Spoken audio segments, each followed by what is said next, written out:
seven at spice. I'm sorry, I said seven at spice. For these pieces of bread that were attached to the ends. So when you folded it up 2.5 tefachim, the corners would then get folded inward. And when you put the bread on top, they would be on top of the corners. But what about the table had a miskeres? Miskeres was a design that went around the table. It says miskeres was a tefach, right? Now, if that was a tefach, so then the bread would be put on top of that. The bread's on top of that. Truth is, I always understood that it was along the side. I didn't understand that it was a tefach, on the table itself that would lift it up. But the Gemara is understanding that it was on the table, and that it would have taken space from where the bread would go. And it was a frame. It was like there's two ways of learning it. It's either a frame, because it's machlekes where it went. If it went under, or if it went above. If it went under, then the Gemara here doesn't have any question. But if it's above, then it's not really a frame. It's more of a decorative, lattice. Like a lattice or something that went around the table. So the Gemara answers, "Kamandam miskarti lamata haisa." We're going according to the opinion that it was below, that it was a frame that went down. We have our tables, many tables like that. You get these square card tables, folding tables. There's a thing that goes down. My dining room table also has like a right. thing It goes. What does that piece do? I don't know if it's a support. Decoration. No, it's meant to make the table longer when you have more guests. No, is that what we're referring to? No. There is something like that, but I'm talking about on a regular dining room table. So you have the board that's on top. Maybe it's split with leaves, whatever. But then under the board, there's a piece right here that you can bang your knee on, that goes down a little bit. Okay. You don't have that? Yeah, I see. On traditional tables, you have that. What do you have? I said my knees aren't big enough. I'll never bang my knees. No, but now people use what are they called? Conference room tables. It could be they don't have that. They have these big conference room tables. So. You're right. They have like glass or something. Right. Yeah. No, they don't. However, what about that opinion that says that the miskeres was on top of the table? They have a mefarkta. It would be leaning outward, and that's what you're seeing in pictures. That it's, at least in my picture, they put it over here. But it's not easy to see. Here it's straight up. Here it's underneath, and here it's pointing outward like that. It wasn't straight up on it. It was like on the edge, pointing out. That way it didn't interfere with the breads that were put straight down. Okay.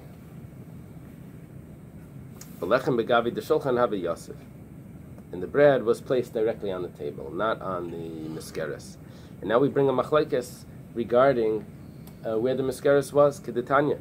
Rabbi Yossi meloyasham snifim ela miskarti shulchan ma'amedes esalechem. Rabbi Yossi says there were no snifim on the sides. There were no supports on the side. It was just the lip around the table supported the bread on, at least on the bottom. And Amrlai miskarti lamata, I said no. The miskeres was below, and like a frame. And then there were snifim on the side. So there's two opinions where the miskeres was. There's other sources for this thing. But why are we quoting this? This is a Tosefta. Okay. Rabbi Yochanan. From here down is a discussion in Tumah and Tara, impurity. So nowadays we know the kosher laws, but in the olden days they had, besides the kosher laws, they also had laws of impurity. So it would be, the book Going Kosher in 30 days. You would need, going pure in 30 days. You had to figure out how to keep all your things pure, and what things become tamei. So the general rule is that regarding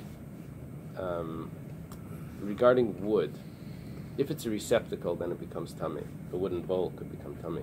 Pshute klietz, it's not simple that it becomes tamei. I think most opinions are pshute klietz are not tamei.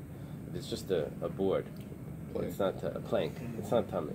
If you turn it into a vessel, it gets a din of a Eily, and it could be tamei. A stone doesn't become tamei. Klei avanim. Stone doesn't become tamei. Metal is always tamei. Any sort of utensil of metal becomes tamei. And cheres only becomes tamei if it's inside, but that's not a discussion here. So the Amar Rabbi Yochanan says, "L'divrei ha'omer miskarte lamata haisa." According to the opinion that says that the frame went below the table. So is the table a receptacle? Only if you would turn it over. But from the top, it was just a flat board. Now, we need the table to be considered tamei, not be considered tamei, to be considered susceptible to tumah. Because we have a verse that says that the table needs to be pure. We're going to see the table needs to be pure. That means that it could have been not pure. How could it be not pure if it's just a flat piece of wood or just a board? So what are we going to say according to the opinion that the frame goes under it? We're going to have to say tavla misapeches tameya. We're going to have to say that a board, tavla, we'll call it a table.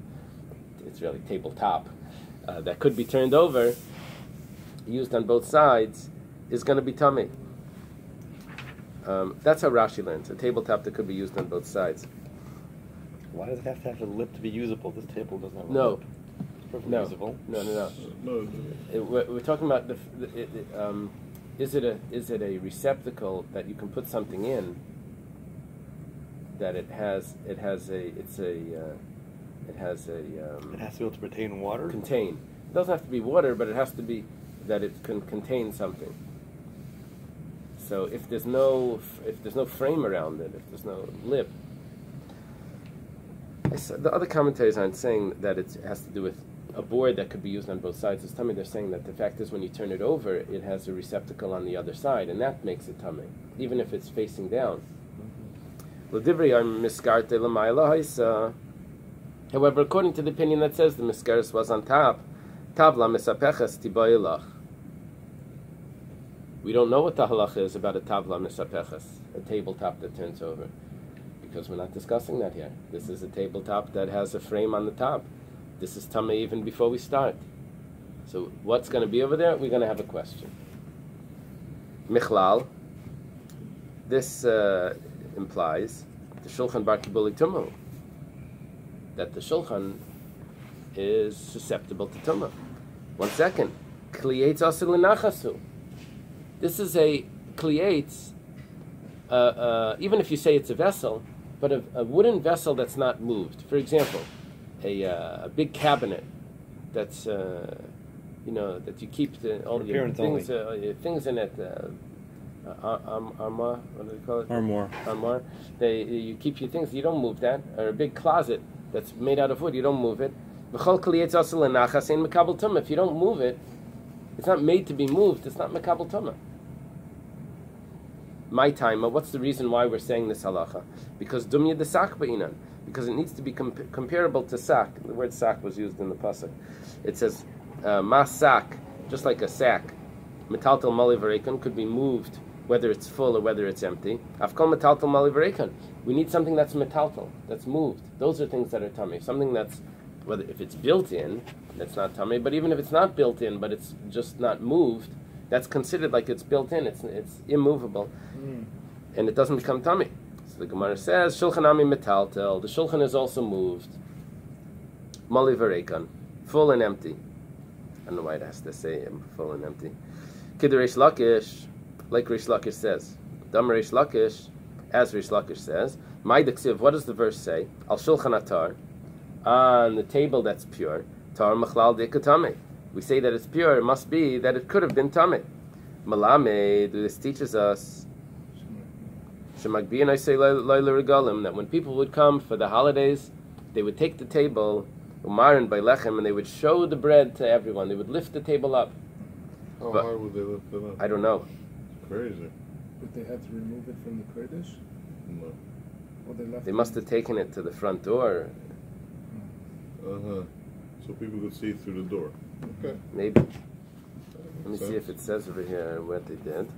Makes sense. Like Laila Regalim. They said that's they didn't Taisus. remove it from the... Taisus says that they would not take it out. They would lift it up in the heichel so people could see through the door. The Rambam writes that they would actually take it out into the Azara. The Yerushalmi in Chagiga, the Tosfos in Chagiga says they didn't take it out. Yerushalmi Chagiga apparently is like the Rambam, that they did take it out.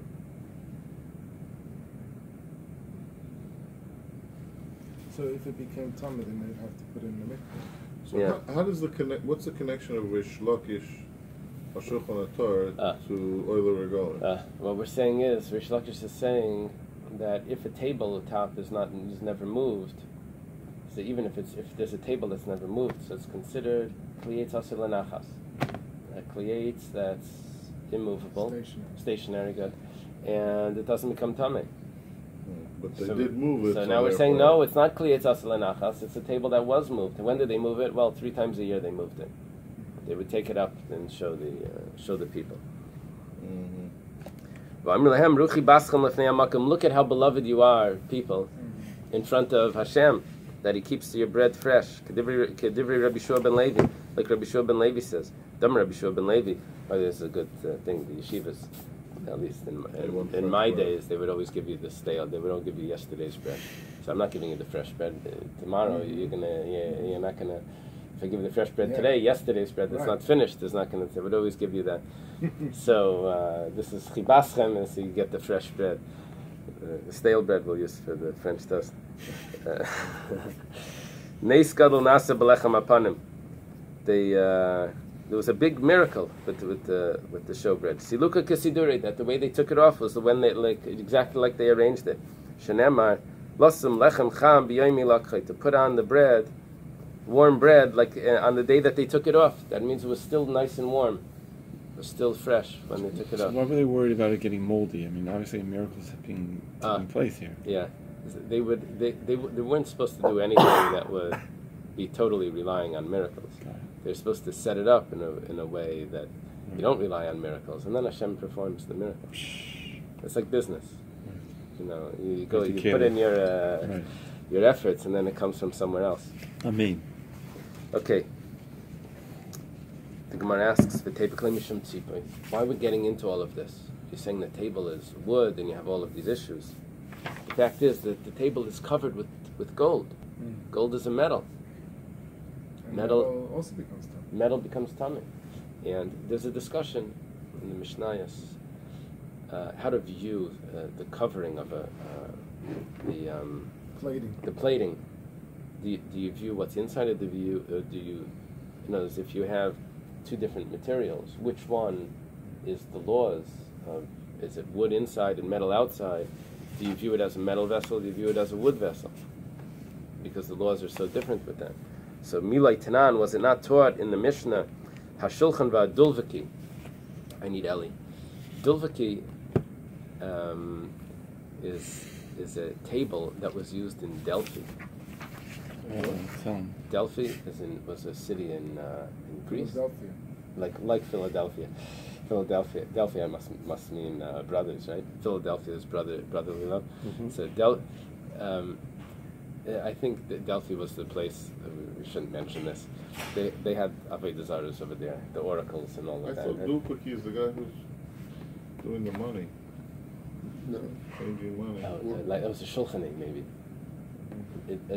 Dulvaki was a small table that they would use it to bring. It was a small tray that would, I think it had feet even, but they would use it to bring the food to the table. My grandmother had one. Wow. You know, you'd bring the bowls of soup. Yeah. They would prepare it on this small tray and they would bring it out. So that was a dulvaki. Shenifchasu. That it was breaking. It started to fall apart. Or you covered it in marble. Now marble is stone. Stone is not tamei. However, when you covered it in marble, you left circles or an area of it that you can still place cups on it. So that means it's still considered its original material, because you left an area that still could be used. So he says to Meir, Rabbi Yehuda Aimer Makam Menachos Chatichas Shir. that you left a place that you cannot, not for cups, but for actually for pieces of meat or bread or whatever you're using it for. But the cups itself wouldn't be, if you're leaving an area enough to place a cup, that wouldn't be considered that it's still being used as this receptacle. It would need to be for actually food, that it's being, that you left on plating. So shiurin, like shiur lai. When is it still considered a vessel? If you did not plate it, but if you did plate it, then it's a problem. So what does that tell me? That the plating of it is the issue. So then in the shulchan, the plating should become tamid. In the shulchan, the plating should be tamid. How could you compare the shulchan? The shulchan was zav and this is good. shaish. No, that's exactly the point. By the shayish, it doesn't become tameh because it's stone, but by the shulchan, it's gold, and it should be tameh. So why are you making this whole big deal if a kliates is this, a kliates is that? It's not a kliates, it's covered. I should stop because I ran late. We'll stop. We can catch this up. We're up to the Fitema.